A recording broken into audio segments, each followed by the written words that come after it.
This isn't a modern superhero movie. It's the incredible, true story of Samson from the Bible, a tale of superhuman strength, a miraculous destiny, and a tragic weakness. Samson's story begins even before his birth. An angel appeared to his mother, who had been unable to have children, and announced she would bear a son. His son would be a Nazarite, consecrated to God from birth.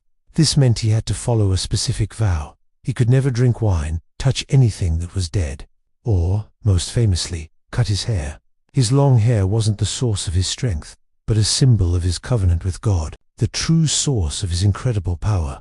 As Samson grew, so did his legendary strength. On his way to find a wife among the Philistines, his people's sworn enemies, he was attacked by a young lion. The Spirit of the Lord came upon him, and he ripped the lion apart as if it were a young goat. Later, he killed 30 Philistines in a rage after being betrayed in a riddle. The Philistines, terrified and desperate to subdue him, constantly tried to capture him. In one famous instance, they bound him with new ropes, but he snapped them like they were threads, picked up the fresh jawbone of a donkey, and struck down 1,000 men. Despite his divine gifts and calling to deliver Israel from the Philistines, Samson had a significant flaw, a weakness for untrustworthy women. This moral weakness was a recurring theme in his life, leading him down a path of conflict and poor judgment. He constantly blurred the lines between his sacred duty and his personal desires, a dangerous game for a man set apart by God. This weakness ultimately led to his downfall through the infamous Delilah. The Philistine rulers, unable to defeat Samson by force, decided to exploit his weakness. They bribed Delilah with an enormous sum of silver to discover the secret of his strength.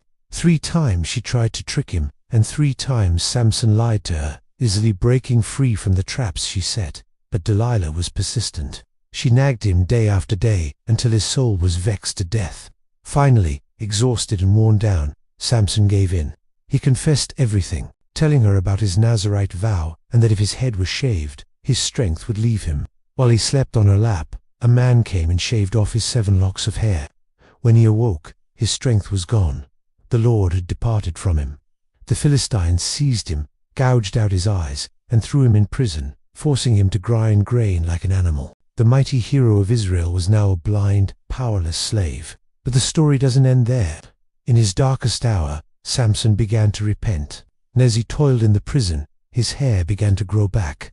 The Philistines, celebrating their victory, decided to bring Samson out to their temple to mock him.